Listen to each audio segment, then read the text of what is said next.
If you're about to start, yeah. Oh, there you go. Okay. I just want to make sure you're going to share the screen. I feel like other times we say it after. We have started.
I think you might be on mute, Chris. I cannot hear you. Oh, there we go. Are we good? Can you hear me? There you go. Oh, I see? can hear you now. We're starting out fast on this one, huh? Welcome to the Action Lab here. It's one of those things where you go in and everyone tells you you're on mute with your Zoom. Like, just standard work from home kind of mentality, right? So, hey, if we never had that happen once, then maybe we should, we got that one out of the way, right?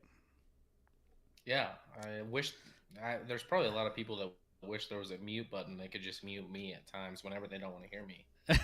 And I'm talking about on this show and at work. So all over the place, I should be muted, and I'd be fine with that. I mean, it is what it is. Like, I mean, sometimes you go on some Patrick Mahomes rants, and I wish I could mute you, but it's okay.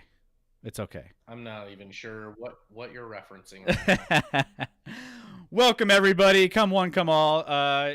You guys are all sitting and enjoying the Action Lab here on Twitch, Facebook Live, and YouTube Live. Ella Cola. Pop it in the chat. A plant. Thank you so much. Thank you so much for noticing. I didn't know it was someone that was noticed. I now have decoration here. I mean, it's a pretty big deal. Nice little plant, which actually has been here the whole time. But this printer that's been behind me, we actually just threw away because we're like, why do we still have a printer? So we tossed that, and I was able to move the plant back. And it's a nice plant. We're not real, of course. Scotty's stepping up his game here when it comes to the ambiance going on in the background. So that's looking fantastic. Hey, big ups, man. Big ups. I really, I really love the new background there. We're getting there. Whole different vibe around here. Little different vibe. By little. Thank you guys for popping in on the Action Lab. All of you guys who are here already, popping in on the early part of the show. We have a big show tonight. This might be our best show ever, Scott. Yep. No, I would be shocked if it's not. Best We've show. Done something wrong. This is the best show. Yeah, we've done a lot of crazy fun things up until this point, but this might be our best one by far. We have some NBA TopShot hype coming up here soon, and we were ranking some. This is episode or show 3 of our NBA tier list. We are on to small forwards. Small forwards are one of the better rankings in the league right now. I think, like, as far as you get the LeBrons, you get the some of the Kawhi Leonards. Well, you could get some of these guys who are big impact players. So we're going to rank those guys. I don't think LeBron's going to be very high on this list. He's tier 3 to 4 in my book. Oh, absolutely. He's definitely not going to be up there. But just so you guys know, we have you guys streaming on 3 different platforms right now. We're multi-streaming here. So make sure that if you're watching us on any of these, you are going in and hitting that follow button and participating and having a good time. I know you guys love watching, and that means a lot to us. But, hey, the more you guys talk and throw in your 2 cents when it comes to anything that we're discussing or anything that we're not discussing, put it in the chat so we can have some fun with you. Ella Cola's already thrown some shade over at Scotty with that plant and me for coming out hot on mute. So, you can even call us out all the time. Do it. Like, let's hear your voice. Have some fun. So I appreciate shade, but was that shade with the plant? Because I thought it was a compliment that I have a plant. It's a compliment, and it's throwing shade the fact that it's taken you this long to get a plant. So then maybe that's a little bit of both. Maybe I reading too far into that, but that's just me. So hit that follow button if you're watching on Twitch. If you're watching on Facebook, by the way, we have our Facebook page. So I'm streaming on my own personal account as of right now, but there's a link that we're going to be streaming from in the future. I just want to make sure everyone knows where to go for that. So we're going to be streaming on my account for the foreseeable, maybe week or two. And then Scott's going to put this on his account. We're going to get some people following on Facebook, but click the link and follow us on our linked Facebook page where we're going to be streaming later. And then on YouTube, we're still, I don't think we have too many followers on YouTube watching from that platform yet, but we're going to grow that soon enough. Millions. Maybe we do. But yeah, as far as today goes, we have a big show. So why don't we just let's just jump right into it, huh? Get into the news rundown. Uh, yeah, I kind of don't want to talk about this first topic, but here we are. Here we are. So, news rundown. Let's get into it. So, a lot of topics happening this week. We wanted to just take some of the bigger topics and throw them out there. Sunday, we talked a lot about our local sports and our local teams. This week, we want to take a little bit of a national scope. So, just kind of have a little bit of balance between both. But we want to start out with Tiger Woods. Tiger Woods in the news. Not for the greatest reasons, especially if you're a Tiger Woods fan. But Tiger Woods was in a fairly serious car accident this past couple days. And so, he's been in the hospital. He's been, getting some treatment. He was in, kind of critical condition when all this happened. And we just kind of wanted to touch on some of these details. So most recently, this happened and as of this report later on this afternoon, alcohol was not involved in this one, but it was a pretty big accident when it came to the fact that it was a rollover accident, and it looked pretty bad from some of these images. So, yeah, it's kind of crazy. Just when you thought Tiger Woods was kind of coming back up on that, you're hoping for that comeback that he could start playing and competing at a high level again. He had the back issues and everything else. Then this happens, and it just takes the wind out of the sails when it comes to everything that he was kind of mounting on. He was trying to get that swing back, trying to get his back better, trying to get everything going, and he just couldn't get there. But now he's hurt. He's had some issues with his legs, and I think they did some surgeries on his legs. And so you never know if he's going to be able to come back to the Tiger Woods that we were hoping he would come back to. Now, what do you think, Scott? Is this something that's going to pretty much put Tiger on the sidelines for the rest of his career golf-wise? I mean, it's way too early to say on that front. It certainly could, but we'll see what happens there. I know yesterday I was at work and I got a text from a buddy being like, "Oh man, I can't believe what happened to Tiger," and I'm like, "What? I have no idea what you're talking about." Yep. And then I go online, and this is before really any info's out there outside of the fact that he's been in a car accident, and then they have photos of like the car, which looks like it was in complete shambles. And at the time, they were reporting that, oh, Tiger was removed from the vehicle using the jaws of life, which, if you don't know what that is, it's this contraption that basically just splits the metal to a vehicle to pull people out of when they're in a car accident. So I was at that point in shock. I immediately went back to kind of a like thinking about Kobe and what that day felt like, because at that point I'm like, Tiger might not live to see another day. Like, this could be it. And I was devastated. I was at work. I had to make a bunch of phone calls yesterday when this happened and I found out, and I was in no mood to do that. I was just like, oh my gosh, like, is he like, I was devastated. I was honestly devastated. Tiger for me growing up was one of my favorite athletes by far. He turned me on to the game of golf. To not only to playing but watching. Like, everyone on tour should be incredibly thankful right now to Tiger Woods, because they are where they are and making the money they are and getting the sponsorship and the everything because of Tiger Woods and the interest he drew to the PGA. So I immediately went to that Kobe thought, and then of course I selfishly thought like, oh man, I may never see him play golf again, even if he does live. But then I went to immediately the last tournament he played in, which we talked about on this show a little bit, was with his son, Charlie, who's only 11 years old. And we talked about how good he looked in this tournament for an 11-year-old. And I said I wanted to bet on him winning the Masters 10 years from now. And I just thought about like, man, like, Tiger, you can't leave. You gotta watch your boy. He has an older daughter. You gotta be there for them. I thought about the family. Like, it was, for me, it was super scary. Like, I love Kobe, and that one hit pretty hard. For me, Tiger would have hit like maybe 5 times harder. Like Tiger for me is one of my top 3 favorite athletes of all time. And he changed the game of golf like no one has. So it was great to hear, that it wasn't. Once I found out it was not life threatening, I was pretty excited about that. Um, and then I heard it was, a bunch of leg issues, compound fracture. He shattered an ankle.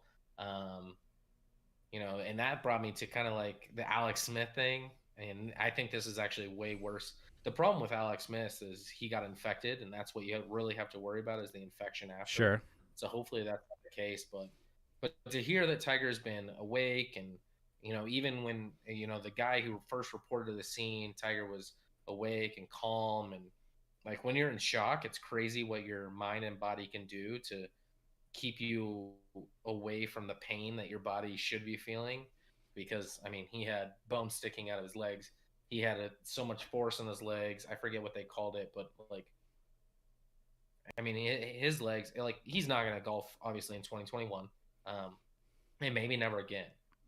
But to have him, still alive at this point after that accident is like the most important thing. Of course, I'd love to see him golf again, and that would be an epic story. I mean, 2019 Masters for me is one of the greatest golf moments I've ever witnessed, and like one of the greatest sports moments I've ever witnessed. Him winning the Masters in 2019 was just incredible after all he had been through. And you're right, he was coming off this back surgery, and he had his own sponsored tournament this past weekend, and basically said in an interview there he didn't know if hoped he would be back for the Masters, but it didn't sound convincing. So hopefully his back wasn't damaged in this, because he's had like 5 back surgeries. They haven't referenced that, so hopefully, I don't know. I don't know. He's 45. Maybe he'll never play golf again, and for me, that's okay, because that the alternative of him not making it and not being there for his kids and his family is a much worse alternative. I wouldn't be able to handle a back-to-back years of Kobe and Tiger dying at way too young of an age. So him at least not having a life-threatening thing is good enough for me. Yeah, I think that this is, the human aspect of this one is the fact that, you want him to be okay out of this situation. You want to also hope that there's no like weird things going on with like alcohol or drug abuse. Like I know when he had that previous situation, there were some issues there. So the fact that he didn't have any issues on that front made me feel even better. That like was a little weight lifted off my shoulders when I was like, please don't let this be something like influenced by something that he shouldn't have been doing. So that was a really big relief. And then also just the fact that, you're right. He's changed the game of golf so much. I mean, you talk about the athletes that have changed their sports. You talk about, Michael Jordan changed the sport globally. Serena Williams changed tennis. The way people look at tennis. She's the GOAT when it comes to anything from that sport, and even one of the top woman athletes of all time. You could put her in the top athletes in general of all time. And then Tiger changing golf. No one watched golf before Tiger, really. I mean, you had some of those guys, but from a magnitude that people who don't care about golf tuned in because they wanted to see Tiger. It was something that was really, really special that he was able to do. And I thought that's huge. And to see this happen to a guy that was really on his comeback was something I was hoping would never happen. I thought he would get there. Maybe you get a couple more wins tournament-wise, and then, slowly fade off, and then, that sort of thing. But this definitely puts a big, considering he had so many issues with his back, and I know golf is kind of like the secondary piece here. We all acknowledge that. But it's also something that, he was having trouble coming back from that back surgery. And then you throw this, it's going to be even harder. It's an uphill battle. If he can come back from this and play and win a tournament, it might be one of the best sports we've ever seen. So there is that potential. So we hope and pray that he can get better, and we hope that he can get in a place where he can compete at a high level once again. Yeah, first and foremost, hope that he can just live a normal life, Hmm. get back to a physical state where he can walk, he can do, and he's not restricted. And beyond that, I mean, he's Tiger Woods, so I will never rule him out. If he wants to make a comeback, and I will welcome that, and I will, man, if he came back for a tournament, I might try and be back in the audience that very tournament. I will do everything I can to be there just to witness that again. And even if I don't care if he shoots an 80 that day. I would just love to see it. So Absolutely. But let's move on to the next one here, into some quarterbacks that we think are going to pretty much play forever.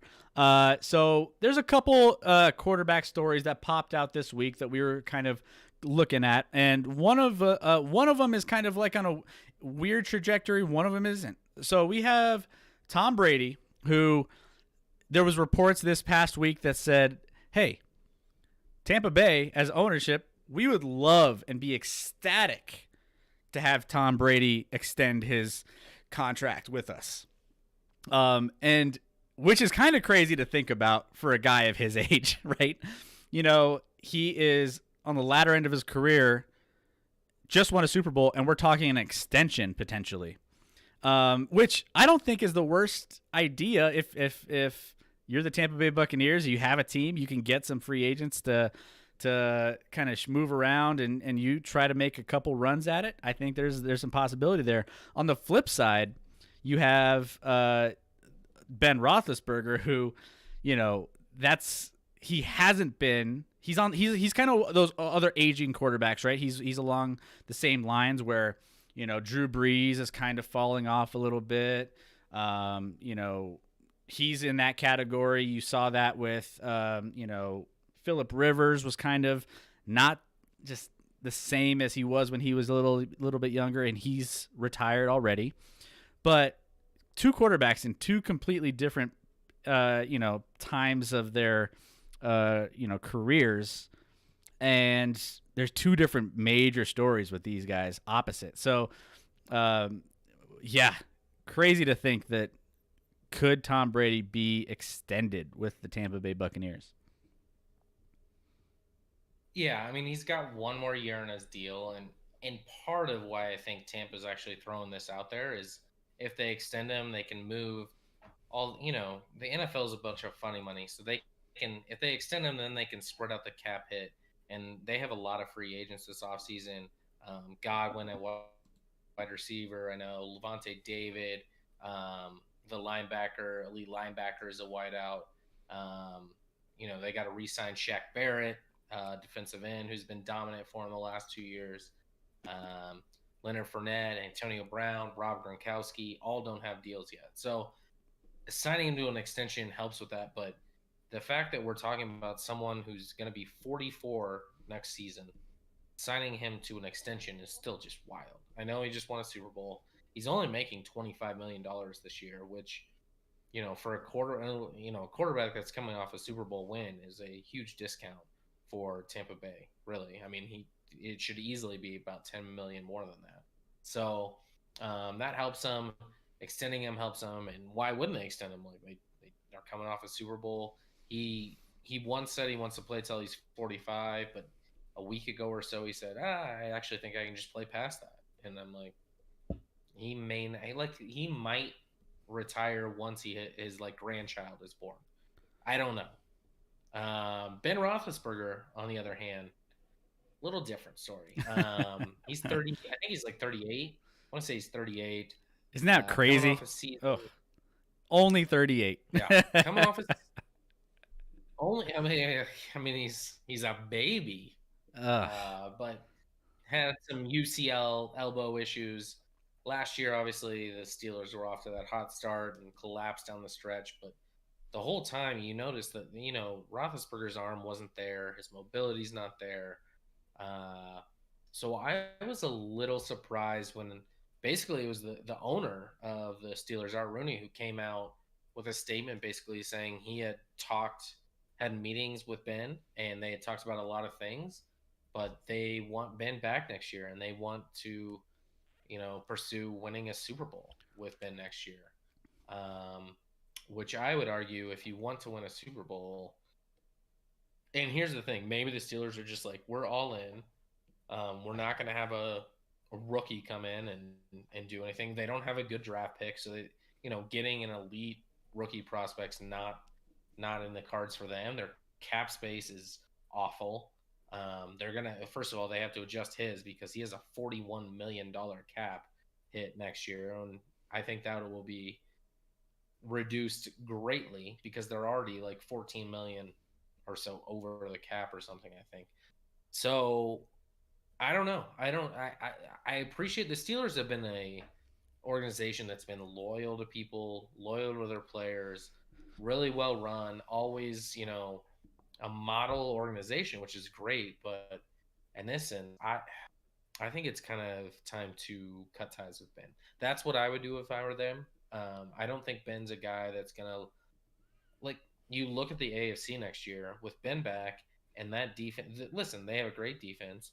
Might lose Bud Dupree, who got hurt anyway, but get back that linebacker that they drafted 10th overall that I'm drawing a blank on right now. But that offense struggled. Ben struggled. They're behind the Chiefs. They're behind the Bills. They're behind the Browns. They might be behind the Ravens. I was gonna say they're behind the Titans. Like they could be the best case. They're the sixth best team in the AFC. In my opinion, I honestly think he's the maybe third or fourth best quarterback in his own division, arguably. You got a young kid in Burrow who has shown flashes. Young. You have the Browns took a big step offensively this year with all the weapons that they had, and then you have the Baltimore Ravens, who are going to be in the top echelon of teams in the AFC. So I don't know. I mean, I honestly don't think necessarily that Ben is as going to be as competitive quarterback wise in even his own division. How would you rank the AFC North quarterbacks with Baker, Lamar, Ben, and Joe Burrow? How would you rank those? So you put me on the spot here. I would say if I was ranking them, so Burrow's a kind of a weird one because we've only seen him very, very briefly. We haven't had a lot of reps and a lot of games where we can just give him the go ahead. But he has shown that he can compete at even a rookie level and do some good things with a bad Bengals team. So I would say, I would say Lamar would be Lamar number one. I would say I would take Baker next year over Roethlisberger based off of what I've seen from Roethlisberger. And then I would probably end up having Roethlisberger and Burrow. Burrow's going to be last only because I just don't know I haven't seen enough of him. He hasn't done enough for me to make a judgment call, but so far what I've seen, I think he can do some things that Ben can't do. So if you're giving me quarterbacks to play, I think Ben might be third out of that four. And maybe that's just me. That's the reason I asked is because I think you could have a legitimate argue 1 through 4 across that division. And for me, in case in point, I think, and granted, maybe I'm basing this erratically and on upside and whatnot, purely throw over the football next year, I would take Joe Burrow over any of them. And Joe Burrow as a future guy should be your top choice. Like Joe Burrow has the most upside. Sure. Absolutely. Pick. Yes, he's coming off this surgery. Hopefully they figure that offensive line and they give him some more weapons because last year he had certainly a garbage offensive line. That offensive line was killing him and eventually did kill him. But if I were ranking on pure throwing ability, like Burrow would be 1 for me. And obviously, Lamar, that's hard to say because Lamar is a year out of winning the MVP award. And But I'm on record as saying Lamar Jackson will never win a Super Bowl. So I'm going to hold firm to Yep. that. I could see Joe Burrow winning a Super Bowl. I could even potentially, obviously, Ben's won a couple. I don't think he'll win another one, but I could see Baker Mayfield potentially, if everything goes right and falls into place, with the rest of the roster being elite, winning a Super Bowl. That would surprise me. I think I would go.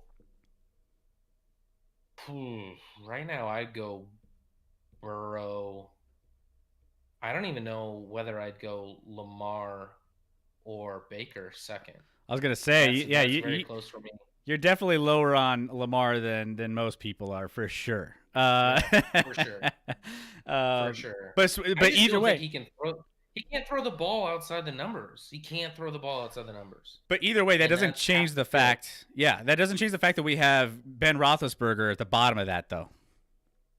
You have him at 3. I have him at 4. I think he's the worst quarterback in that division. Yeah, which is crazy to think that, if you're comparing a 38-year-old to Tom Brady and he's fading at 38 years old, it's kind of like, wow. Like, that just shows you, like, Tom Brady, as love him or hate him, gotta appreciate what he's done. It's kind of like the LeBron. Like, he's got a lot of haters. He's got some lovers. But, like, there's a polarizing, aspect of both of those guys that they're very similar in the sense that they have a lot of people that just don't like seeing them succeed, but yet they do have this greatness factor that they just keep playing and keep doing what they're doing with their teams, and they just keep growing and growing, and age doesn't seem to be a factor quite yet. Age hasn't gotten to them. So, but Roethlisberger, on the other hand, I will say, and we don't have to get too involved with it, but Brady.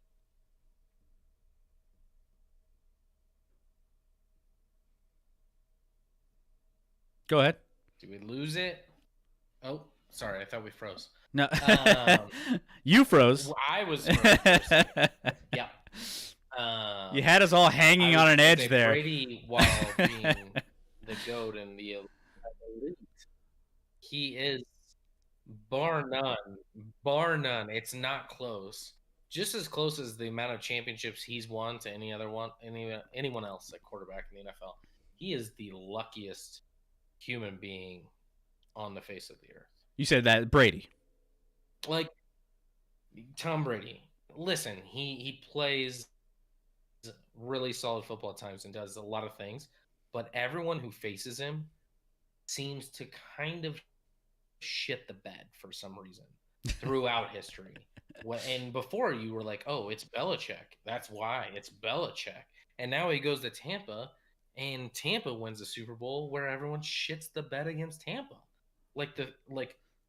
And you could say, like, oh, it's Tampa doing this. And I'm like, is it? Certainly to an extent. But the Saints, the Packers, who had the best performance against Tampa in the playoffs? It was freaking Washington, and their quarterback. Their quarterback had more success than anyone else. Rennick, who was it? Who is their quarterback? I don't even know what his name was.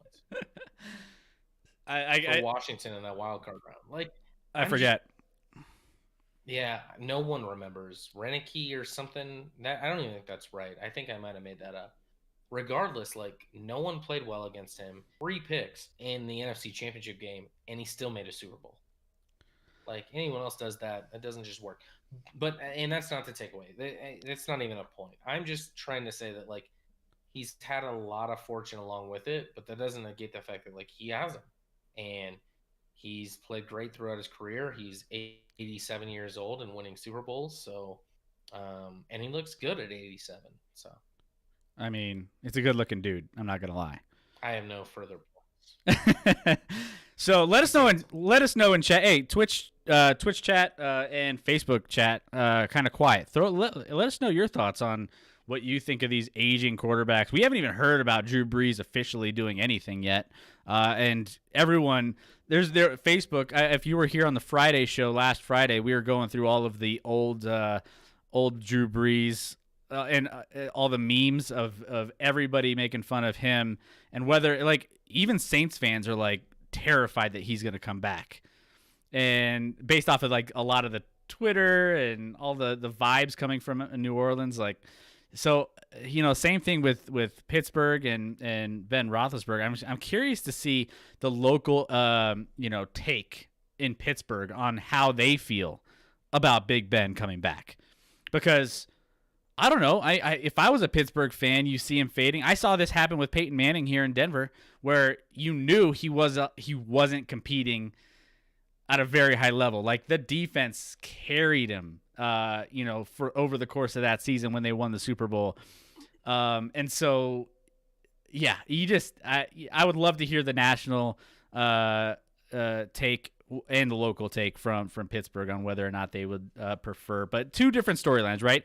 You got one old quarterback getting potentially an extension, and you got another quarterback that people are just like, why is he coming back? So crazy. But let's move on to the next topic here. We have a lot to discuss and lots to cover. We have our tiers later. So let's jump in. Trending NBA squads is the next one here. So for all the NBA fans, I'm a huge fan of the NBA. I love talking NBA.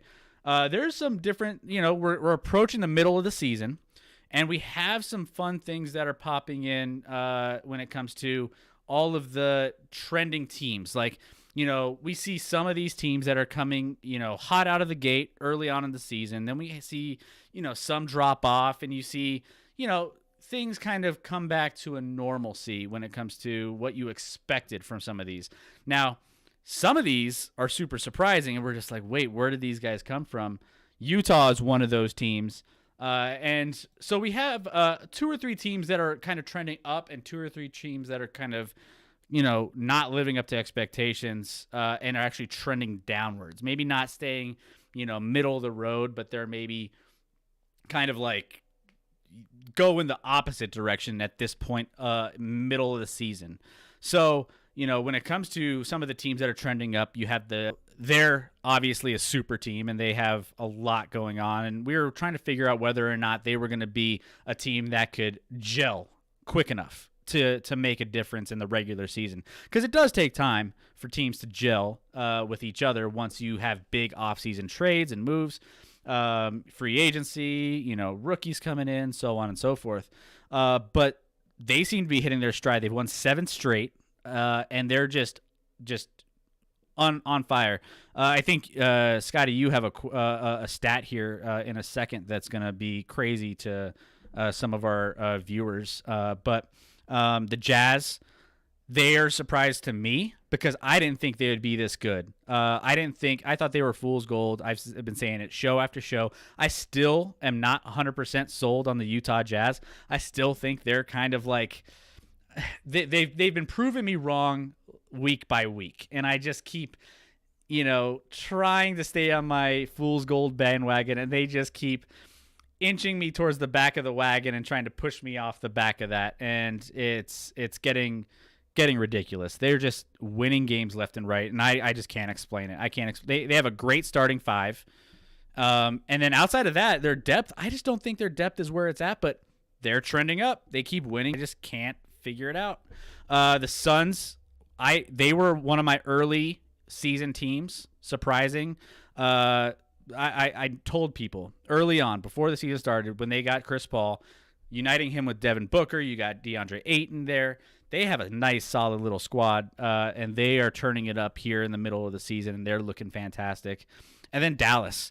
Dallas was one of the teams, kind of like the Nuggets. They were like in the same kind of atmosphere when it came to preseason projections and what those guys are supposed to be. Top 2, top 3, top 4 behind the Lakers and the Clippers in expectations, and they haven't done that early on in the season, but they've started to do that recently. So Dallas is another team that's kind of woken up. 2 teams that have definitely not been doing well as much as the expectations were the Celtics and the Lakers. Lakers are trending down only because without AD, without Anthony Davis, they haven't been a team that's been able to get any wins.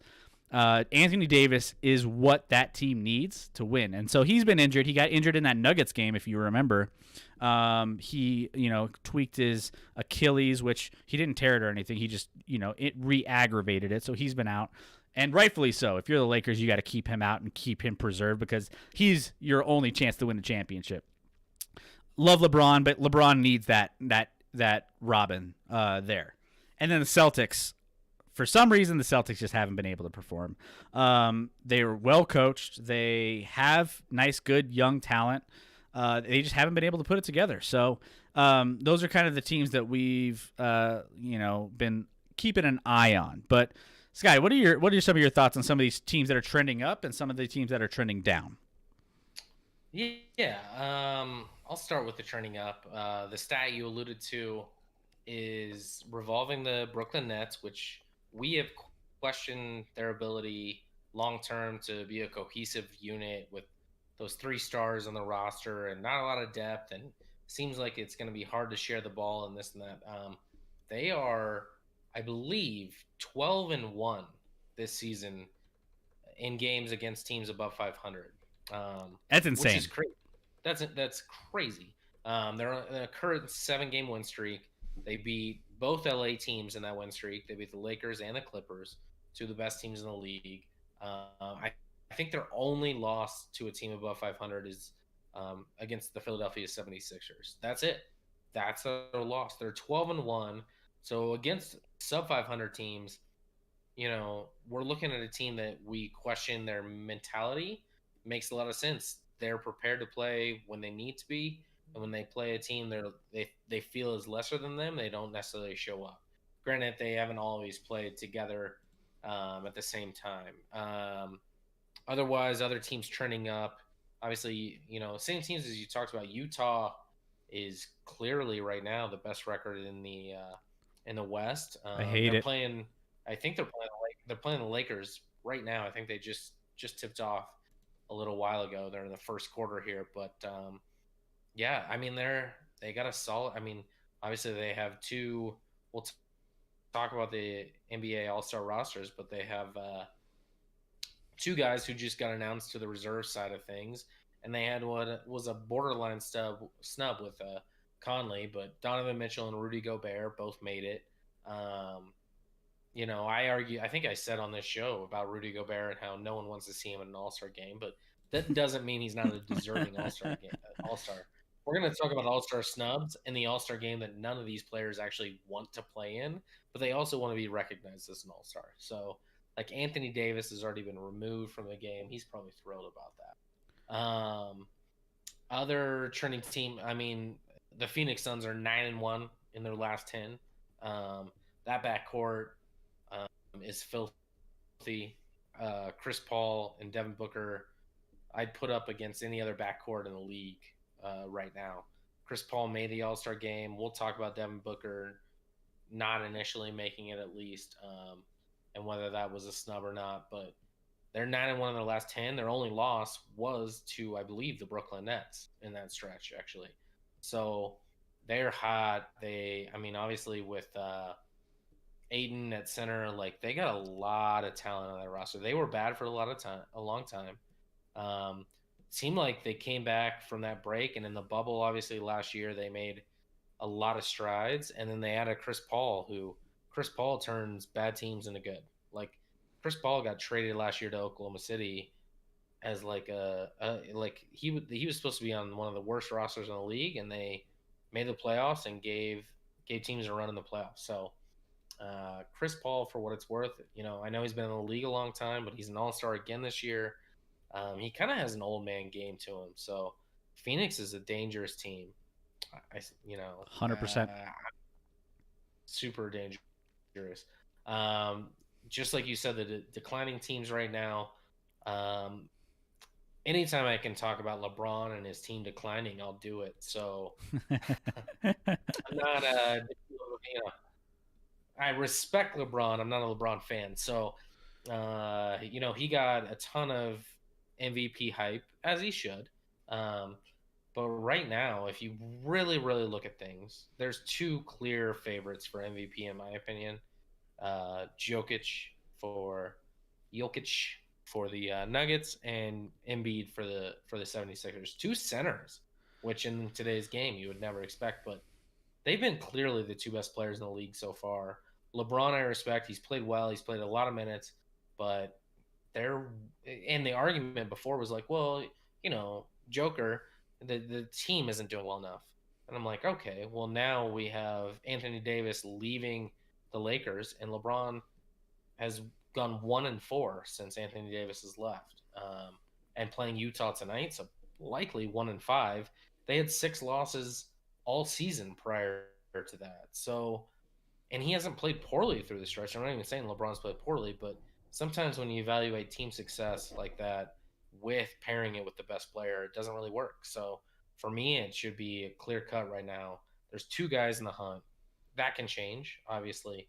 But to me right now, it's clear the 2 best players in the NBA.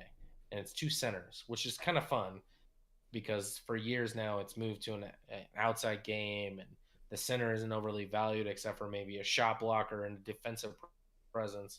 So to see, obviously Joker's not a normal center. He's a hybrid a little bit, but Embiid's a little bit more normal, but he can also hit the 3. He can stretch defenses. So those 2 have been monsters this year. It's crazy. And don't count out Luka. He's coming back. Luka hit the game winner, which was eerily reminiscent of the game winner he had last season. And he just is with the Dallas Mavericks turning things around. They are trending up for us, and Luka playing the way he has been. Keep an eye out for him to inch his way back into that MVP candidate. He was the favorite preseason to get this award, and they ended up saying, based off of their performance, that he's kind of dropped out of that race, which he'll be back in very, very quickly if things keep going the way they are for the Dallas Mavericks. But if you, just side note, real quick, Embiid and Jokic, if you look at their stats, they're eerily similar in almost every category. And even the categories that they're not similar, they offset with the other. So like, blocks for Embiid versus, steals for Jokic, rebounds for one, assists for the, or whatever. It's eerie. Rebounds are pretty close. Yeah. Assists are where I think.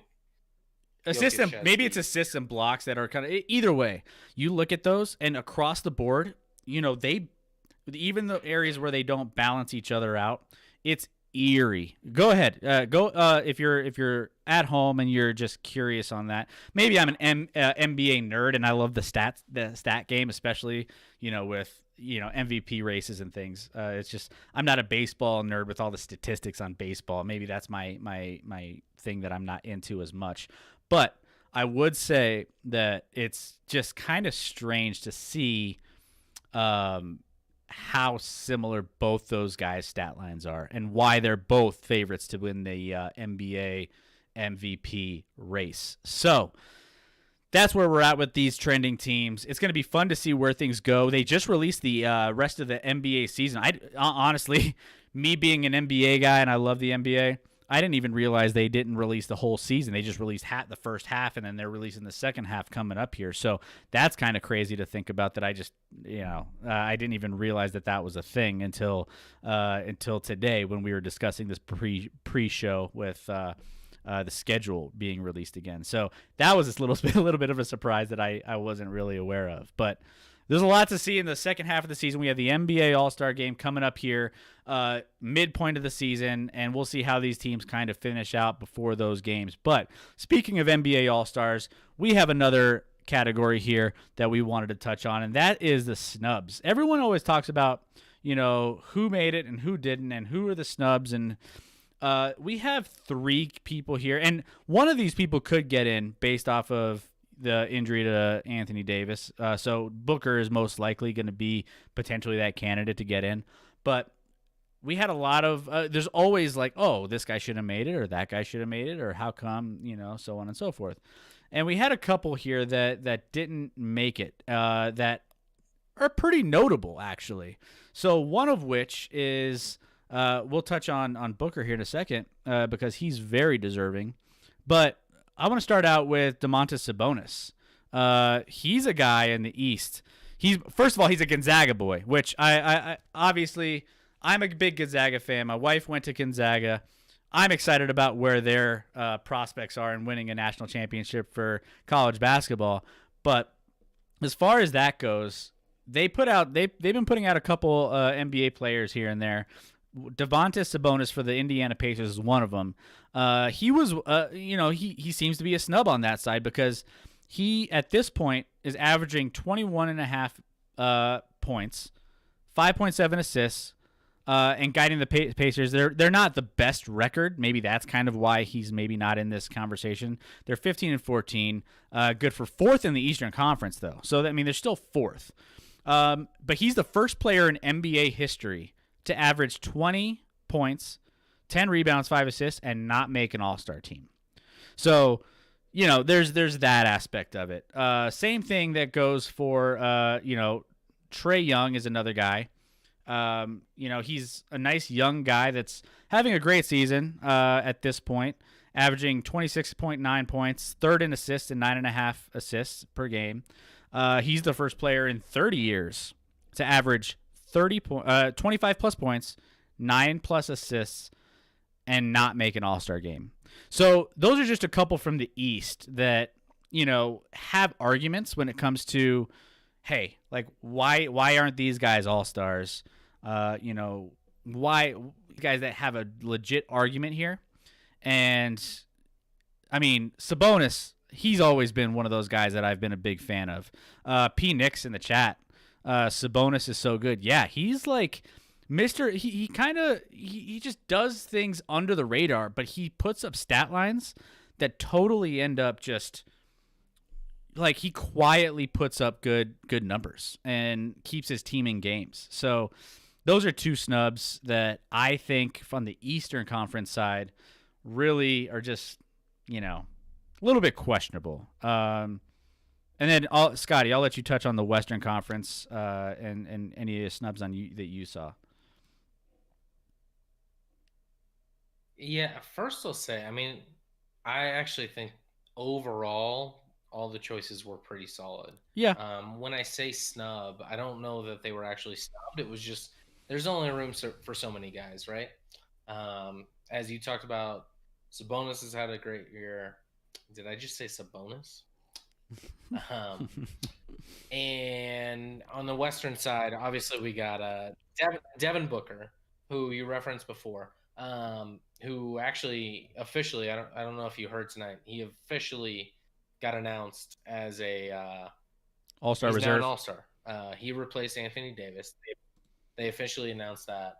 I think we all knew that was coming. I think like the people announcing the reserves were like, he really deserves to be in there, but so does Anthony Davis, but we know Anthony Davis is going to opt out. So Devin Booker will get in there.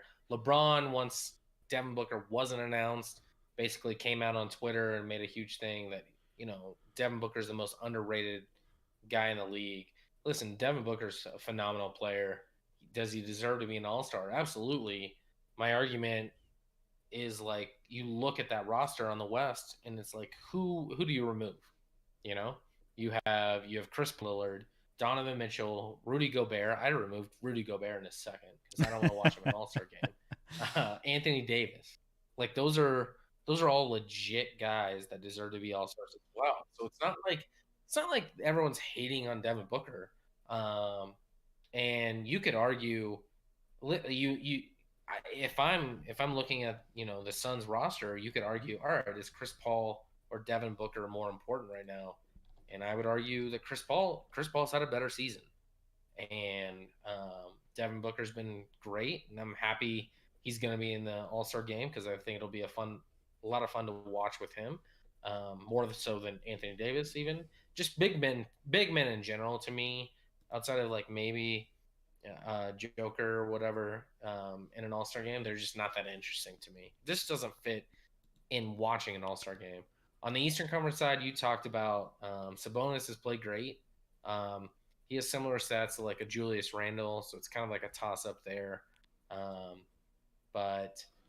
And otherwise, on the West, I don't know. You have like Conley, Mike Conley for the Jazz has played really well.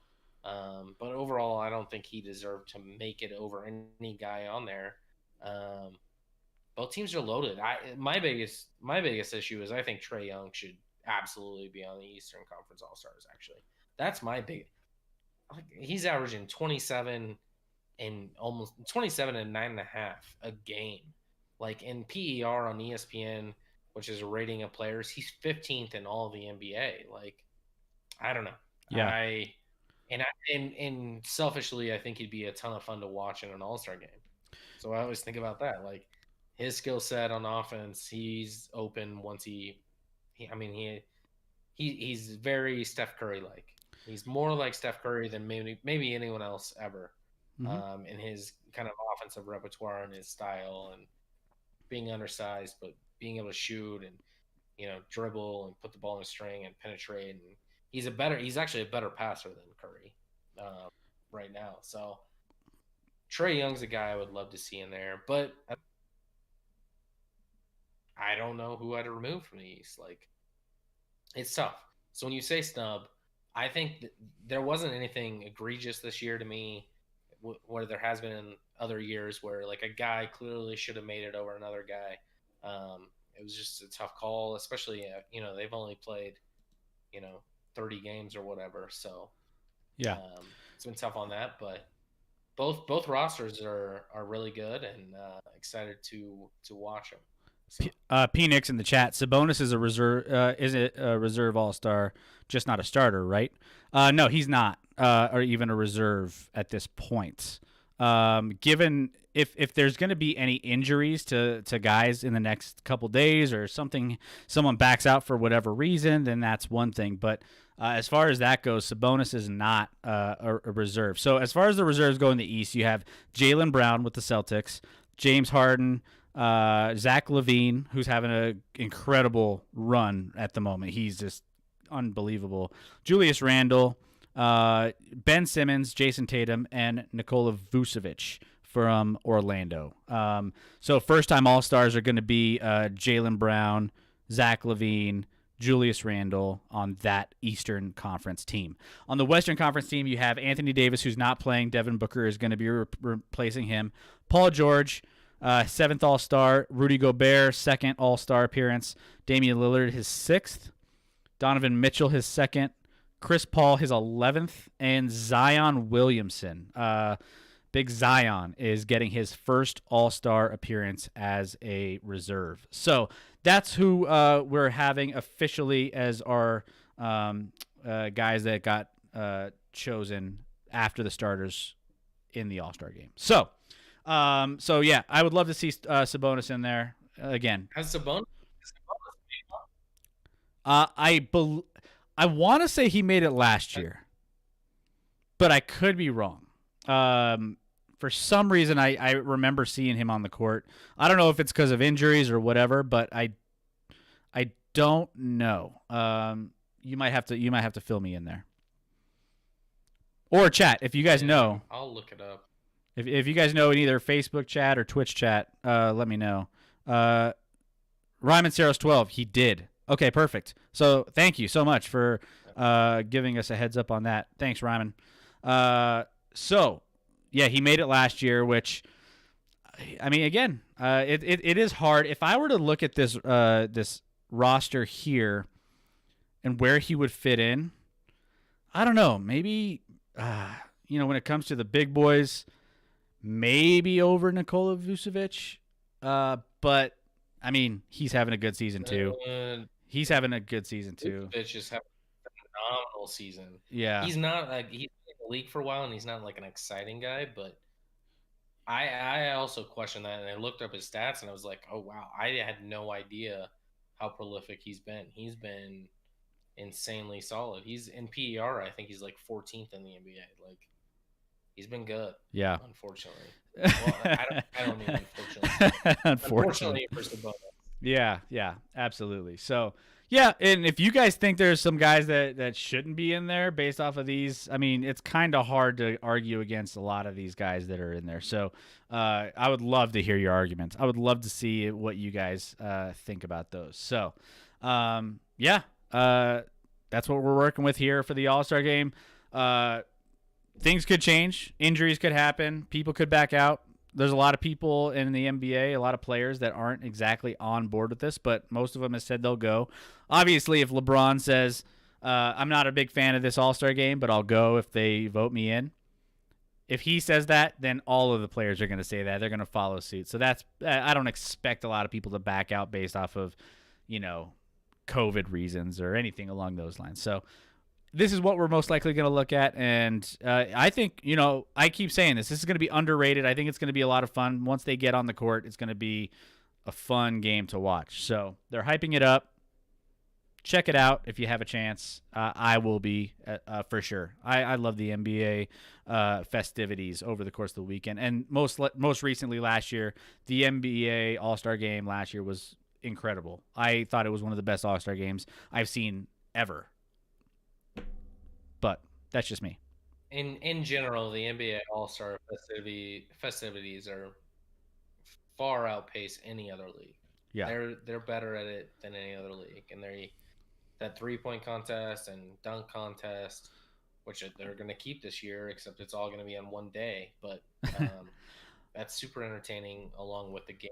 The game last year was super entertaining, especially in the fourth quarter, the format they did. So I haven't heard officially that they're sticking with that, but I hope they are.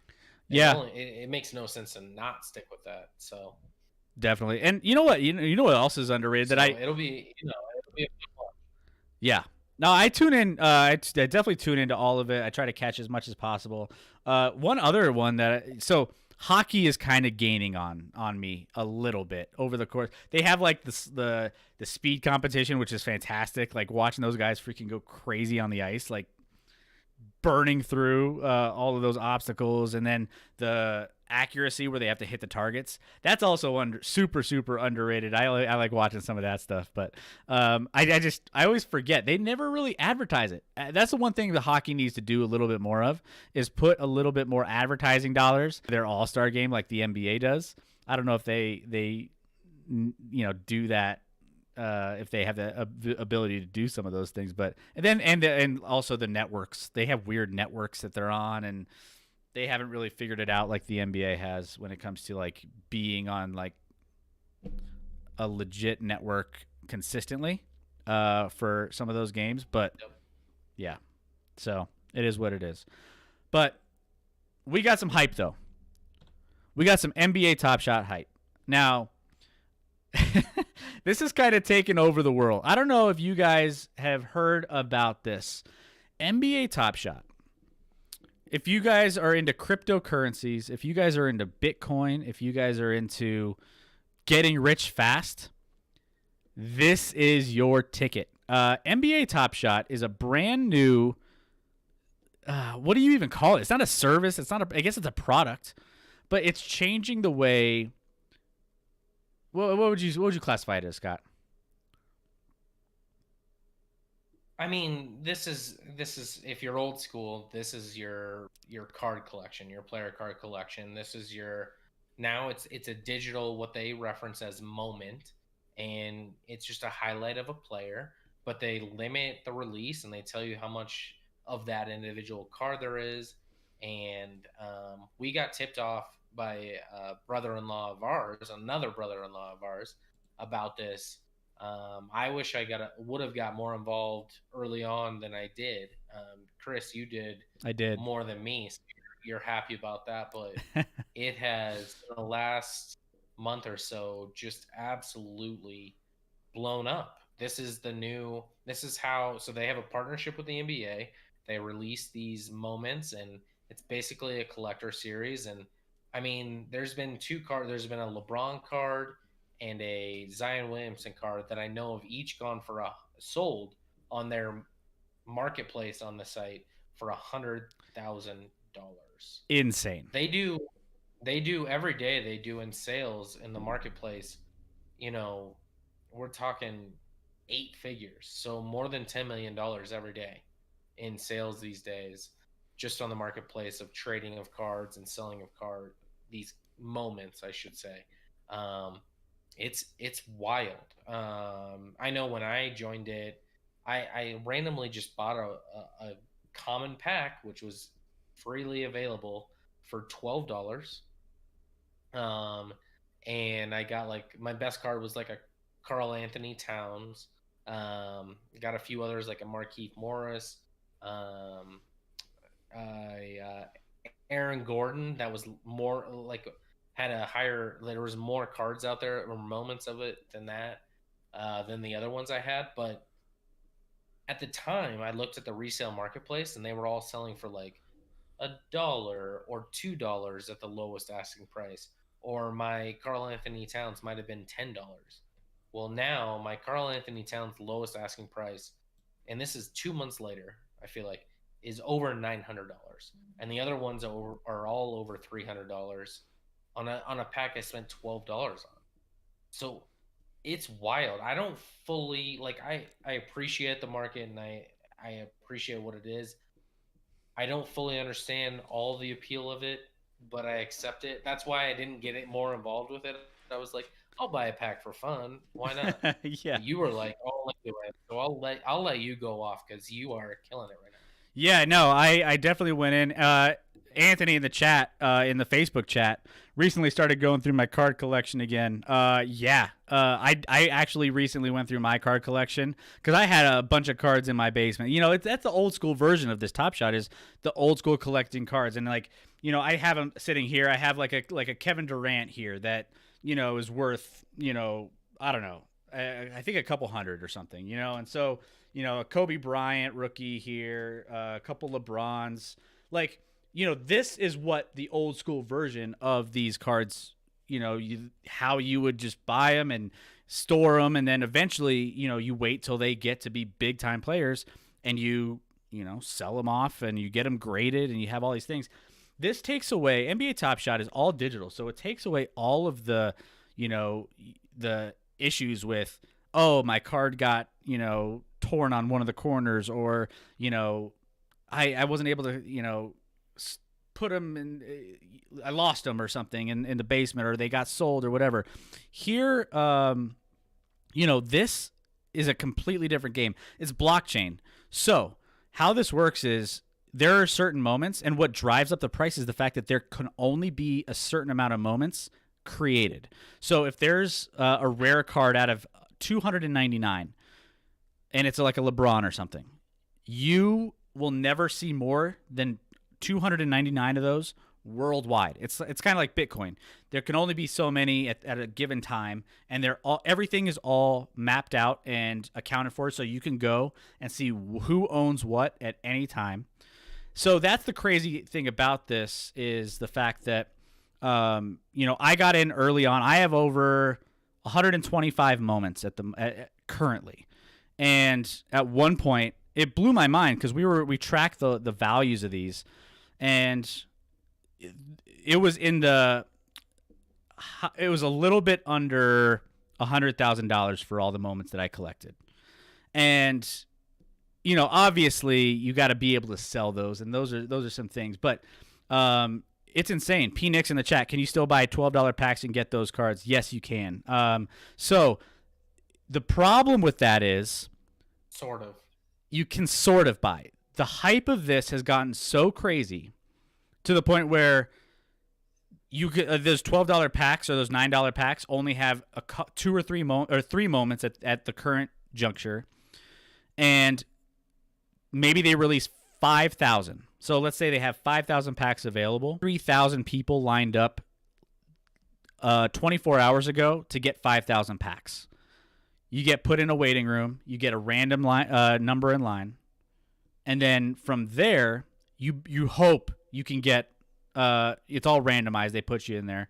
You hope that you can get in and buy one $12 pack. So that's the crazy thing about this that is kind of hard to it's hard to buy these packs now. Back when this first started in October, this launched in October of 2020. So this is still very, very, very new. It's still in beta phase, still testing phase. And as far as it's gone now, you got NBA players tweeting about this. It's all over Reddit. It's all over. Mark Cuban is talking about this. Gary V is talking about this. All of these guys are jumping on board, and these it's crazy how many people want these things. So is it for real? It is for real. Will there be a point where this, is a bubble and it could pop and whatever? Sure. I mean, I think that's the same thing with Bitcoin and anything else, but at the same time, this is the earliest trend. So this can be done, and this is the first time this has been done with anything like this. So NHL, NFL could be doing stuff like this. You could do this for Mark Cuban was talking about these being done for music, for artwork, for all these other different mediums. I mean, this is just the tip of the iceberg, and this is just starting now. So, if you're on the early front of this, you could be, this could go so many different directions in the future. Anthony in the Facebook chat, how much do you want for that Kobe? How much you willing to pay for it? You set the price for me, my friend. You let me know what you're willing to pay. I don't. How much do you have in your bank account? How about that? Actually, wow. Just kidding. That's mean. He probably has more money than me. But yeah, you know what we should do? We should have a contest here.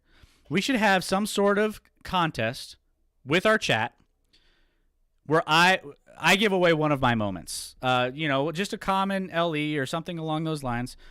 I don't know what we should do with that, Scotty. We should have something where, you have to tune in. You have to be, you have to hit a couple things. You have to be a follower.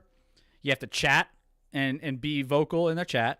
Maybe, I don't know, something else. And then we'll give one of those away. How about that? You think that's a good? I like it. You like that? I like it. I don't know. Maybe I like that a lot. How vocal can I be in the chat to get that? I don't know. Moment? I don't know. But we'll figure out a contest here, and we'll put out which moment you'll have a chance. We'll schedule that out, so you have to be, keep an eye. It'll be on either our Wednesday night or a Sunday night show, so that way we can make sure that we're, giving it to one of our followers or one of the people that tends to be consistently part of our stream and everything. But it also, make sure you're following and make sure you're either on Facebook or Twitch, so that you can be in the running for that. So that's just one thing that you'll be able to knock out. But these moments, again, you pull a good moment from these packs, and you could probably retire. If you get like a number one, like the serial numbers, they're like, let's say 1 to 100. And there's only 100 ever made, and you have number 1, or you have like LeBron's jersey number as a serial number, and nothing else is going to ever be made, you could probably sell one of those moments potentially for 6 figures, and just I wouldn't retire off. You couldn't retire. 100 grand. That'd be a dangerous precedent to set. But I can see right now there's another site that evaluates all the markets on NBA Top Shot. The guy who has the highest marketplace in all of Top Shot has 6,232 moments in his repertoire, valued at $36,492,563. It's insane. And this started in October, and I don't know how he probably bought a lot of that. So there's a cost. Phoenix, I'm not sure I completely understand this, but sounds interesting. All you need to understand right now, if you haven't been involved, is go to NBATopShot.com, get yourself an account, and then check all the time, because right now it seems like they're doing what's called because they're in beta, so they're trying to develop a product that doesn't, break down, or they've grown so much that they're trying to make sure the site runs properly and these things run properly. So right now what they're doing is pretty much seems like daily what they call stress tests, which they're releasing these common packs, 5,000, and they don't announce them, and you have to be checking because they basically put it on the site 15 minutes before the release of it that you can get in line for this. And you have 15 minutes to get in line, and then you get, once you're in line whenever that time is, let's say it's 2:00, Then they just run a algorithm that assigns everyone randomly, and if you can get a pack at $9, these packs are $9 for 3 moments. Um, right now you could instantly sell those, depending on what cards you get.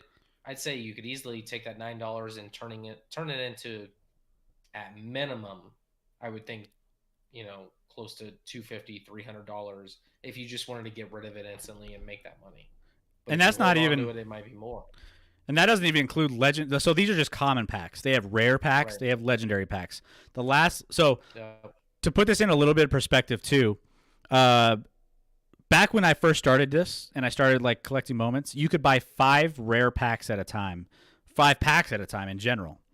And you would have like 10 moments per pack, and it was crazy. Now you can't do that. It's 1 per person, pretty much per account.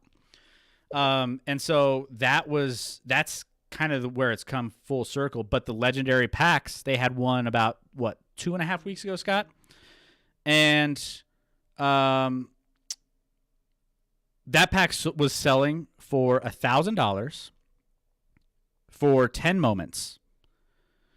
That pack, if you bought that, just any pack, you could get 4x value out of that. So 4,000, spend 1,000 to win 4,000. I get, if you went to a casino, Scott, and you said, I'm going to get you 4-1 on your money, or on a parlay or something along those lines instantly, and that's minimum for 4 times your value, you would take that in a heartbeat, right? That's what this is pretty much turning into. And I didn't really believe it at first too, P-Nix. I didn't understand it until I sold my first moment for like $100. I was like, I don't know. I'm just going to put it up there and see what happens. And then I sold another one for $750. And I'm like, okay, this is for real. This is what this is all about. This is real money. So it's fascinating stuff. So I encourage you guys, if you have a chance, check it out. They have these pack drops every so often. If you sign up on an account, they give you updates on like the rares and the legendaries. They'll let you know when those packs are dropping. And maybe we shouldn't be telling people about this, Scotty, because then there's more people in line that we have to battle in the waiting rooms. If our viewership base was a little larger, I'd be concerned. Right now we're gonna help these guys out, and it's basically a can't lose proposition right now. The issue is being able to actually collect cards, and it's hard to do that right now. But if you're lucky, it's like winning the lottery, because you're instantly gonna make money off that without a problem whatsoever. Yeah, and also too, that's why the marketplace is in there. So you can buy moments for low price potentially, and then it ends up going up and up and up from there. So I mean, you can get moments, buy an individual moment at the current juncture. I believe the cheapest one I found was around $20 for a single moment. And that was this afternoon. Obviously, the market fluctuates a bunch. P-Nix, who buys these moments? Is it just users who hope to resell for more? I think this is a little bit of both. There's people that are flipping, so buying and then trying to hold on to them, wait for their value to go up, and then selling them, or buying and flipping based off of like their value currently and what they could be in the next week. Again, it's been up and down overall value-wise since we've started. So there's 1 week where it was super, super high, and we were evaluated at like $30,000 for our collection. Then it went up to 80. Then it went back down to 40. It's kind of like Bitcoin in that sense. It's very volatile. So it's kind of hard to pinpoint when to sell and when to buy. So that's the weird part about it. It's so new that there's not really exactly a strategy quite yet into how you should do this long term. But it's still, I mean, this is very, very, very new. This is going to be technology, and whether, like I said, this isn't just going to be, people are going to look at what is happening with NBA TopShot, and they're going to take that and they're going to put it into artwork, into music, into various forms of media. You name it. You put it on the blockchain, and there's only so many available to people, and there's value there and there's a demand, hey, you can do it with a lot of different things. So this is the very, very tip of the iceberg. So for everyone here, you heard it from us. You might see this popping up all over the place. You're going to understand it soon enough. But if you're able to get on the ground floor here, this might be your ticket to like getting a little bit. It's still the ground floor. This thing is going to grow exponentially. The only thing we don't know is how the producers of NBA Top Shot, obviously they hold the inventory, so they can release as much or as little as they want from day to day. So that can cause an effect for the pricing. But like ultimately, nothing's out there for other sports, so maybe we should just develop like an NFL version of this because it's not there yet. Nothing's out there yet. I'll let you develop that and get the licenses. Yeah, I'm doing it. I'm basically in the final stages of it. Yes. And the good news is I get 5% of all the sales and the trades, or so the buys and the sales, I get 5% of each, and I am going to be rich. This is if you want to get rich quick scheme. If you've ever seen one like it, one legendary pack, by the way. You can make a big fortune once they release some of these rare and legendary packs. So have fun with it, guys. Invest at your own risk. Obviously, if you have the capabilities to, you also got to treat this like gambling, right? You got to just treat it as if like you have some expendable money that you're like, if I lose it, it's fine. I'm not going to be super upset about it. But if it could pay off too. So that's the mentality to come into it with. Don't treat this as like an investment for like your retirements or anything. Please don't do that. Don't take that advice from us. That's not what we're saying. This is just kind of, hey, you have a little bit of money that you don't care about losing and you want to have some fun and you want to, this is addicting. NBA players are tweeting about this, how addicting this is. And part of that might be for the partnership, but part of it is like you jump into this and you just start getting deeper and deeper into the rabbit hole, and it's crazy. Phoenix, wait, did I miss? You can trade moments too. You can share moments at the current juncture. They don't have a trading system quite in place yet. I have a feeling that not trade. Yeah, they don't have a trade, so you can gift. So like I have a partner in this as well. That I will. We have one account that if I get any moments, I'll gift it over to him, and he'll just put them in one place, or he can gift moments to me to sell, or vice versa.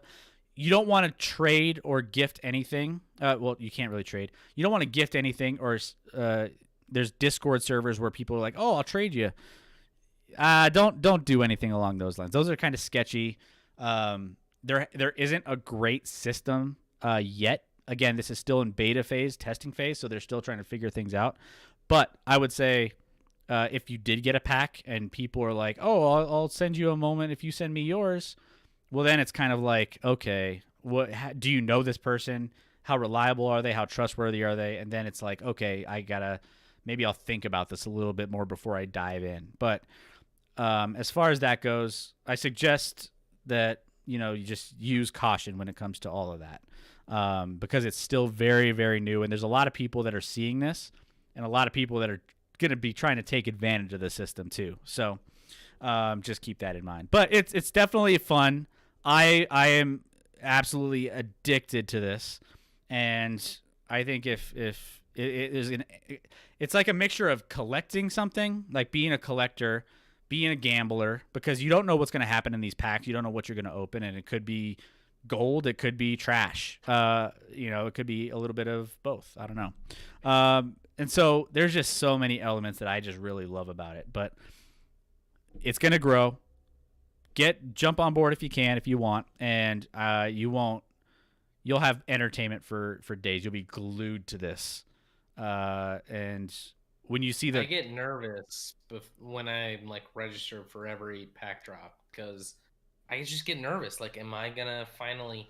I've never been in a situation where I actually got a pack through these drops, because the odds are long based off of how many people they have in them. But I get nervous every time, which is weird. Like, I don't know.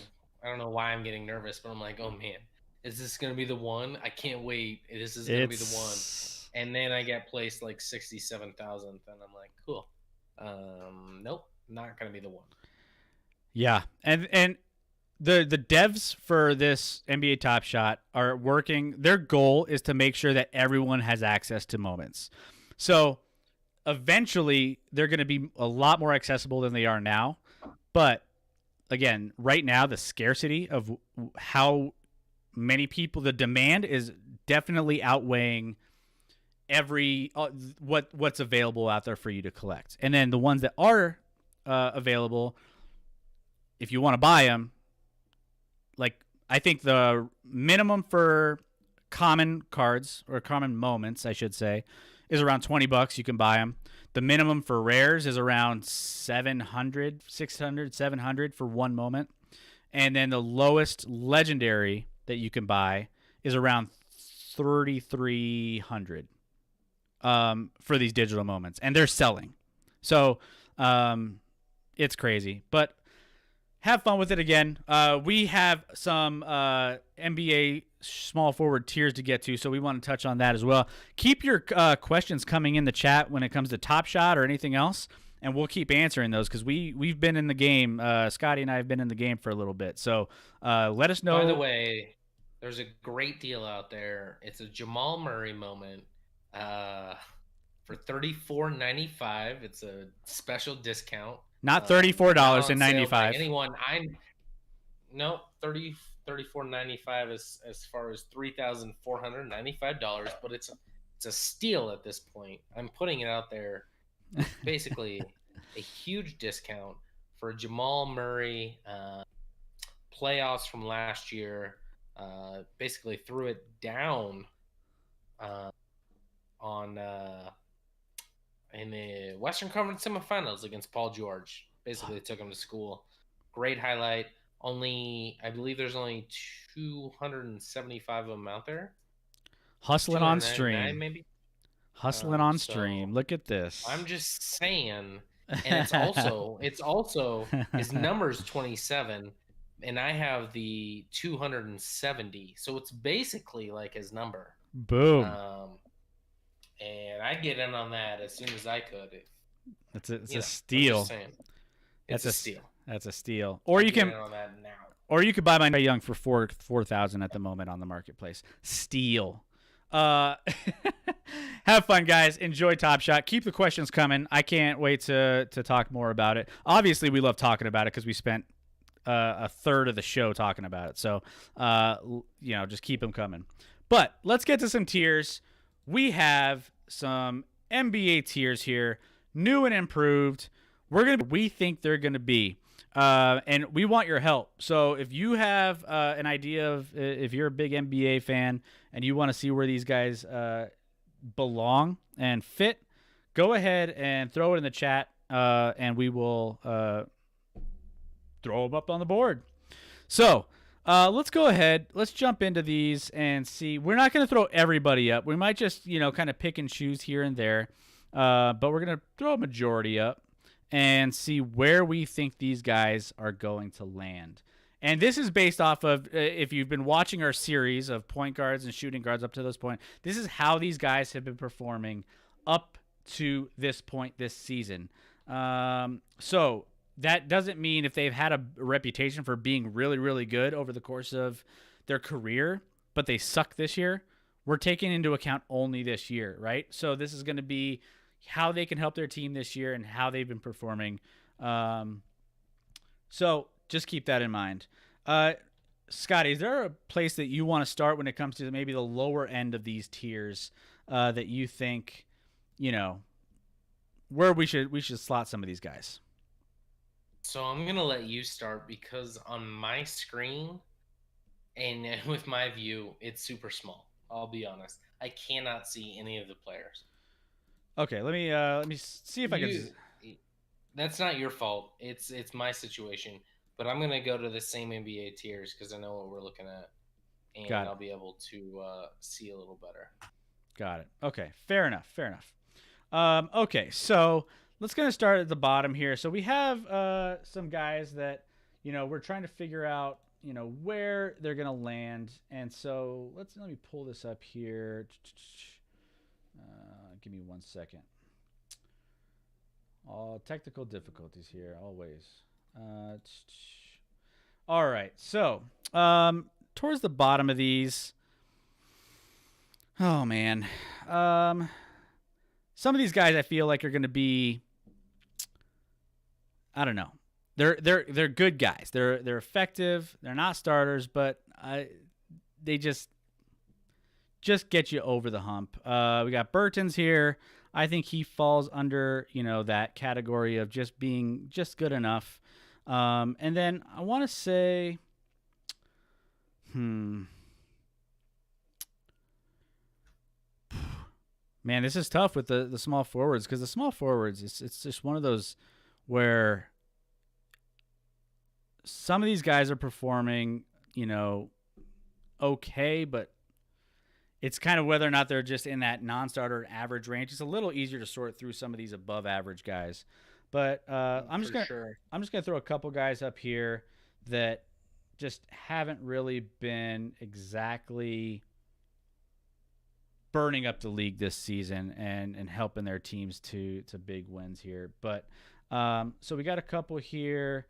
I want to say, give me a second here. I'm trying to look through some of these. I want to say Daniel House Jr. This guy, Daniel House Jr. is one of these guys where, oh, I'm sorry.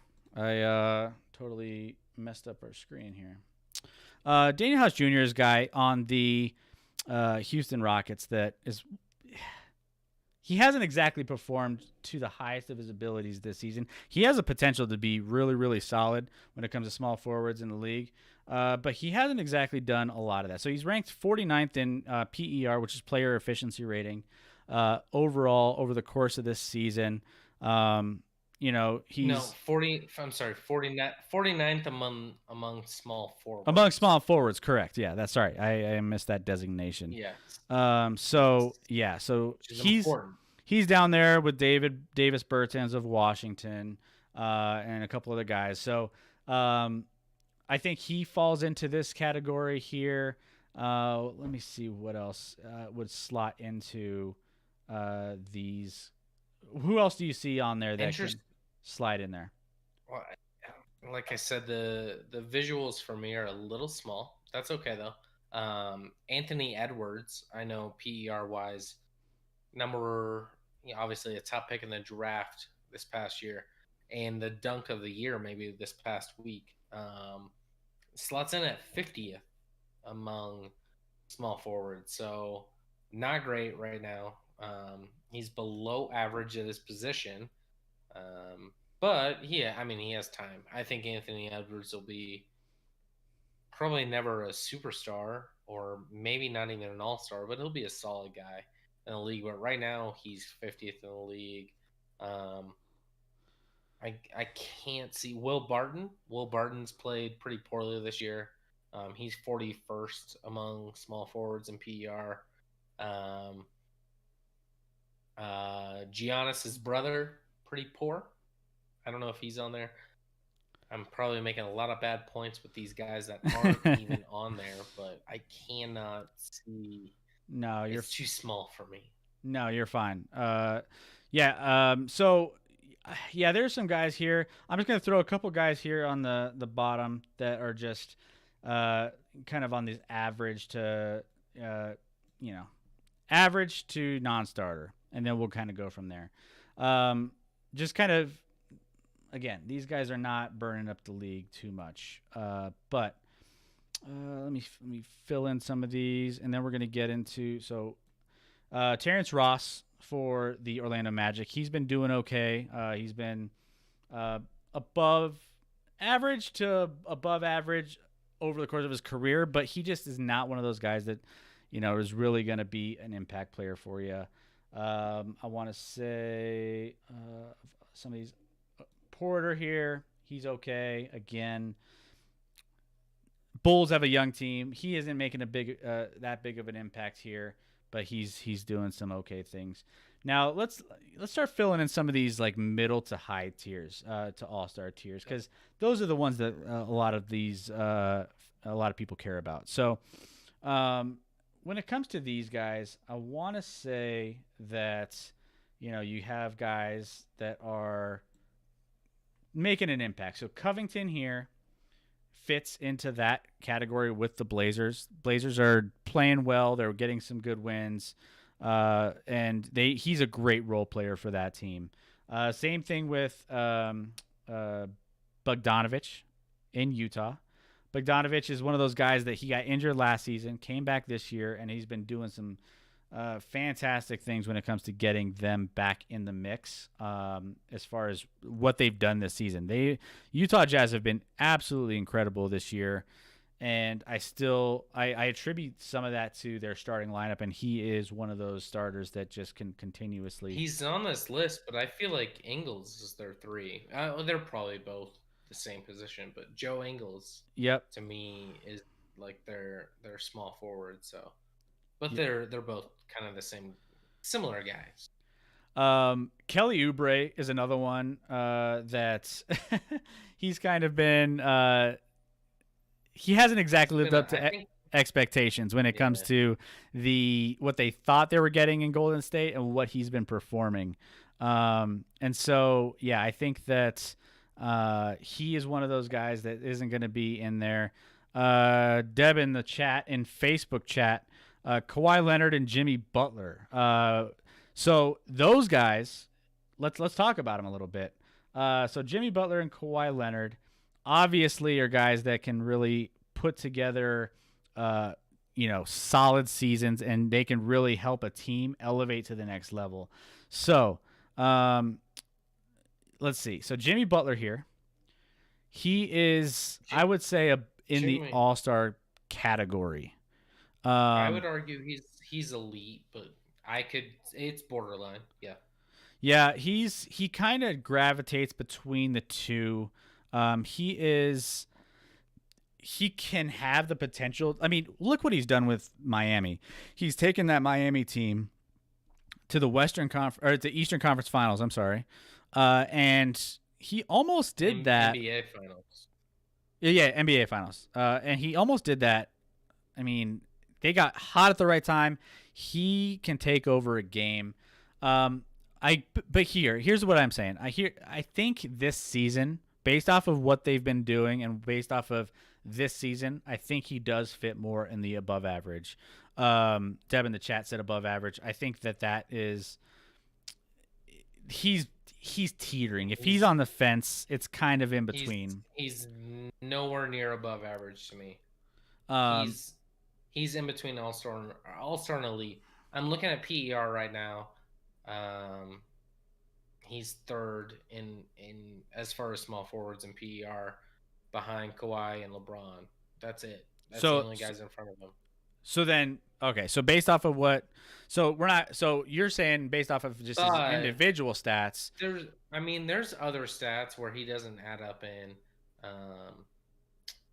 There's an EWA stat that ESPN has, which is like adjusted wins added. So basically, like estimated wins added. So how many wins has this person added? He's among small forwards tied for 8th in that with like Gordon Hayward. He's actually just behind Jeremy Grant, DeMar DeRozan, Chris Middleton, Jason Tatum, Ingram, LeBron, and Kawhi. So, but based off of his numbers this year and leading the Heat to the NBA Finals last year, I don't know how you don't have him at the All-Star level. He has to be at the All-Star level. Okay. Yeah, I think, this is a tough one for me. I think he could go either way here. Let's just slot him in at the All-Star level. Kawhi obviously is at the All-Star level. He's a guy that, he's won a championship with. No, Kawhi's at the elite level. You think so? Oh, absolutely. What? You think so? Absolutely. Chat, help us out. Let us know. How many, if you put 2 position players at each position in the elite level, are you saying Kawhi is not a top 10 player in the league? I'm saying Kawhi. He's a top 10 player in the league. He's an all-star. I His leadership really came into question at the end of last season in that Clippers Nuggets series. He kind of faded out. He was arguably the best player in the league. People were arguing he's number 1 or number 2 behind LeBron at one point. Okay. And so, Yep. so you know, what has he done to make it not that way? I just think his leadership, he's taken that step a little bit more this season, but I still think that I don't know. Maybe he could be on that tier here. If I were putting this together, I would say he would fall more on the all-star category, and Jimmy Butler would fall a little bit further down if it was my ranking. It sounds like you're going to throw everyone down and no one's going to be up. I have a couple up there. If you're asking me who I think, or I would put if you have KD. If you have more than 2 above Kawhi, you're wrong. Oh, I see. Hot take over here. Maybe I do, maybe I don't. I think the two top, without question, KD and LeBron, I believe are the top 2 that deserve to be in the elite status. Now, looking at the rest of this list, I don't think anyone else down below here or down below this whole area between above average and non-starter deserve to be any higher. Well, as far as like in this elite status, no one else. This is where I would just say I'll be back. Okay, fair enough. Let's plug in a couple other guys though. Let me know. Chat, help us out here with some of these. Let us know in Twitch, Facebook chat, where you guys think some of these guys should be. All right, so going into these others, I think that we have a couple that fit into this above average category. So we got Ingram here. DeRozan fits into this. DeRozan's kind of a borderline here for me in the sense that I think he could potentially get into that all-star status. He's made some all-star games already, and he's definitely proven that he can be a really solid player in the league. So I'm gonna just let me put him back for now. Michael Porter Jr. for the Nuggets. He is, as much as I want him to be average, he doesn't get enough playing time, 1, and he hasn't exactly been consistent, 2. So I would say, as far as filling in some of these other gaps, Michael Porter Jr. is a non-starter at this point. So we're just going back here. We're filling in some gaps here. I just heard what you said. MPJ is. There's okay. Where were you gonna put him? No. Do you honestly think that Michael Porter Jr. should be a starter for the Denver Nuggets? I'm blown away by this question right now. Michael Porter Jr., without a doubt right now, is the 3rd best player on the Denver Nuggets. So yes, I think he should be a starter. Currently, he's a distant 3rd. I think no. I think definitely. Let's have some fun here. I honestly don't think he's ready to be a starter. I think he needs to be eventually. I think he needs the playing time. He hasn't gotten enough playing time, 1, and there was a point where you're complaining. Hold on. Wait. In the same sentence, you're complaining about his playing time, but you also don't want him to be a starter. So which is it? He needs to be a starter. I don't think he's ready to, based off of how so his defense comes into question for me. He's not consistent, and I don't know if he knows how to make the right. I don't know if he knows how to make the right plays on the basketball court when it comes to. Have you seen some of the shots he jacks up in some of these games where it's like the worst shot you've ever seen? He forces shots, and they just awful, man. And don't get me wrong, he is the future of this team. Don't get me wrong. Pat Nixon in Facebook chat, Mpj should be a starter, definitely.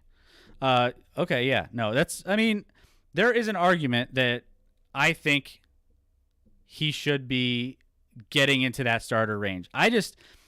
His decision-making on the court, I watch a lot of Nuggets games, and I just don't see his decision making, his defense, a combination of both. That when he's cold, he's cold.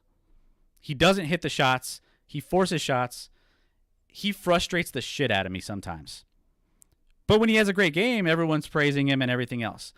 I'm a huge Nuggets fan, and I want him to be the best player on this team. He has the highest ceiling of any player on this team, up there, even potentially bigger than Jokic. I just don't see, as of this season, right now, what he's done so far, that he's been able to perform to a point where I would feel comfortable him consistently being in our starting lineup every single game from here on out. He does need to get, in your defense, he does need to get the playing time to do that. So I do agree with you there, where he's kind of pigeonholed in a certain sense. But I just, for some reason, I don't see what I need to see from him yet. I didn't know we were going to have this much. I'm just gonna take a moment because I didn't know, and I should have known, because you've always hated Jamal Murray, so I should have known. I don't hate Jamal Murray. You don't like players that don't put up the same exact performance from game to game. You want to know exactly what they're gonna do every game, and if you can't know that, you hate that player. I don't hate that player. So you like Joker. You like Joker because he's consistent from game to game, and that's fine. I text you about Jamal Murray's 50-point game, and instantly you text back, yeah, I'd love him to do this more often. And I'm like, you want him to go 21 of 25 from the field more often? No one does that. Yes, I know Jamal Murray's been inconsistent. Yes, I know that he can be better. He can be bubble Jamal. But let me throw you a stat with Jamal Murray real quick. Do you think Jamal Murray's been playing pretty well recently? As of the last, he's been playing well. He's had some good games early on too. He has some flashes throughout the course of the season. He just hasn't been able to put it all together consistently. But he has room for growth. Like, he should be better. Let's just keep going with what you're saying. Go ahead. Yeah, I just wanted to trap you. So let me tell their last 4 games, last 4 Nugget games. Let me break down the point totals that Jamal Murray has scored in the fourth quarter of each of those games. 20, 19, 19, and 16. Which means that's 4 quarters. Sure. That's a full game. Over a course of one game, we're just talking about his last 4 fourth quarters, he has scored 74 points. And you can make the argument that, oh yeah, but he should be doing that all the time. And I will make the argument that it doesn't fucking matter until the fourth quarter. And he's been huge in the fourth quarter recently. No, he's been good. Don't get me wrong. I think he needs to get started. No. Good. He's been good. He's been great. I would like him to take in the more. Fourth quarter, he's been great. He's taken, up until that point, he took 9 shots, tied with who was it? Will Barton at that point going into the fourth quarter, and he turned it on. Why can't he do that? Why can't he be aggressive in the whole course? He could put up 35 points a game. He could be he could lead the Nuggets in scoring every single season. Every single season. If he really wanted to. You have the most prolific offensive player probably in the game in Jokic, and you want Murray to shoot all the time? He needs to. Well, that's the balance that I was telling you about after the last game, correct? Is it balance if there's only 2 guys shooting? So here's the thing. There's a give and take. Mm-hmm. Yep. So, all right, Jokic. What was his performance like when Jamal Murray had the 50-point game? It wasn't exactly a Jokic performance, correct? So he had a triple-double. But it wasn't what you would typically expect from a Jokic performance that he's had so far this season, and what his all-star caliber. He's doing the right things. But only points-wise. Who would you Only points-wise. Who would you want to be of this team? who would you want to be the guy, the go-to guy? Was it Jamal Murray or Jokic when it comes to hitting the game winners, to being taking over a game, to doing everything it is? Because both of them, they kind of did that in the playoffs last season when they went to the Western Conference Finals. Jamal Murray took over those games. But as far as those shots go, Jokic has been leading this team on his back, scoring more so than he's ever scored in his career early on in this season. So do you say, all right, do we want that to continue going, or do we want him to go back to being distributor like he was the previous couple seasons where he's only averaging, less points, but he's like, still getting everybody involved and getting everything, especially a Jamal Murray. How does that look? Do you want Jamal to be the focal point of this offense? Is he the guy that needs to be scoring 35, or is Jokic the guy that you want to continue to keep doing what he's doing and be in that scoring center? Like, obviously he could do it all, but I mean, where do you draw that? There's not a line to draw, first of all, because what they are in the last few minutes of the game, the Nuggets offense is clear. It's a two-man game. It's with Joker and it's with Jamal, and it doesn't matter who's shooting the ball. It's them. Joker sets a pick and they run off that, and whoever's shooting the ball does not matter to me, because that two-man game is crazy effective. It's crazy good. And especially when Jamal's in his zone, like he's been in these fourth quarters, like he's money. Joker can carry them for three quarters. I don't actually care. Jamal needs to get a little more consistent. Absolutely. But at the same time, when Jamal's on, which I know he can be in a playoff series and this and that, he is super elite. Super elite. Like Jamal was a better player than Joker in the playoffs last year, and that's not to take away anything from Joker, because he was great. He was phenomenal. He was everything he should have been. But Murray was insane. Murray was out of control. And they need that from Murray. And they need Porter. And, Porter 2 games ago got 19 minutes, and then 1 game ago got 40 minutes. Don't like that. Hate that from Mike Malone. At this point, first of all, you have a ton of guys out if you're the Nuggets, cause you have a ton of guys out. So just play Porter. He might make mistakes. He might take stupid shots. I don't care right now. All right. All you have to worry about is making the playoffs. I don't care right now. Let him figure out how to fit in an offense with Murray and Jokic, because before this year, he usually, when he came in with the Nuggets, which was pretty much just last year, he didn't play with Murray and Jokic. He was on the second string, and he was the first option. So now he's got to figure it out. But you know how he figures it out? By being on the court with them. I don't care if he takes shitty shots. I don't. Not right now. I don't.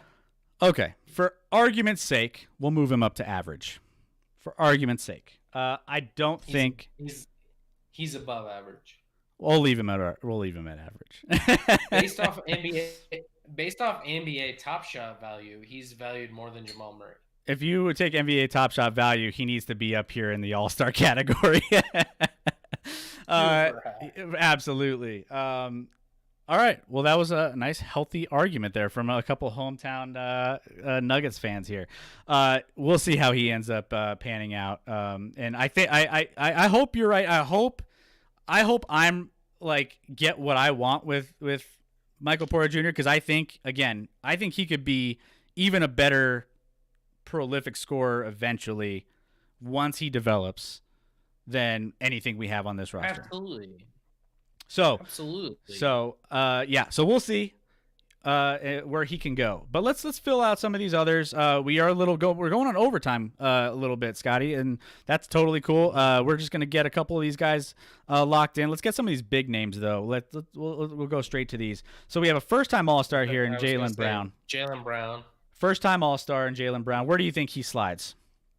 Does he fit where his All-Star status is from this season? I mean, he's an all-star, so let's put him as an all-star. I think he's deserving of that. I He think does so a too. lot of the intangibles. He's improved his shot a lot, so I'll give him credit for that. But the Celtics are struggling. He's played well. Tatum's played well. Everything else has been kind of a disaster for them. So, Yep. And then you got OG and Anunoby here. I think he's an above average guy. I think he's, in a place where, I mean, he's a young kid. He's developed quite nicely. And he's a nice, solid little young player. I think he's above average. What do you think? Am I off on that, Scotty? Do you have him a little lower? I would put him at average. Average. Average? He's good on the defensive end. Offensively, he's basically limited to being open for a 3-point shot. He doesn't create anything on his own. He's got a couple little. He gets into the lane a little bit. He can do a few things there. I wouldn't hate putting him on average either. He should be a Nugget though. He should. Well, Nuggets blew it. Yeah, I mean, he was there when we were drafted, and he was actually projected to go to the Nuggets by a couple mock drafts from what I remember too. No, but we traded back that year thinking we could still get him, and then he got taken before us, like a pick before us. Yeah. Our boy Jeremy Grant, Detroit. Grant's above average. Are you? I mean, because Detroit, he's been able to, be a leading scorer for that team. They just don't win games. So yeah. I think he fits. I think that's a good fit there. I mean, you put him under, next to some of these other guys. I think he totally fits. DeMar DeRozan is another big name on this list. Above average. I think he falls in that above average. He was previously in that All-Star conversation. But the Spurs haven't exactly been the Spurs of late. So I think he fits. They're 16 and 11 this year, though. That's right where they usually the Popovich always gets them into that playoff mix at the bottom of the playoff schedule. So Chris Middleton, where would you slide him? Bucks. I mean, he's certainly above average. He's borderline all-star, but he's not quite there. He's better than DeMar DeRozan or some of those guys on the above average line. He's close to all-star for me. Okay, let's get a couple more here, and then we'll wrap things up. Let's get these last four on this list. So we got, where do you want to start here? I'll let you start. I can't fully see who they are. So TJ Warren, we got for the Pacers. So he is a guy that, he kind of had some flashes at the end of last season, but he's kind of fallen back down to earth a little bit. And I want to say, let me take a look. I haven't really seen a lot of what TJ Warren has been doing recently because the Pacers aren't exactly a team that I really spend a lot of time watching. But I want to say he's more, if I'm like eyeballing it, more on the average to he's on the fence. I would say he's dipped back down to the average category for me. So apparently I just looked up. He's been, I guess, hurt this year. He's only played in 4 games. So yeah, I mean, he has the potential to be a big time player, but I just think he hasn't exactly been the healthiest either. So it's Gordon Hayward. He's gone to a new team. Where do you think he falls in this list? I actually think he's played a little better with the Hornets, I believe, than I would have expected. Let me just look up to verify that. He's had a good year.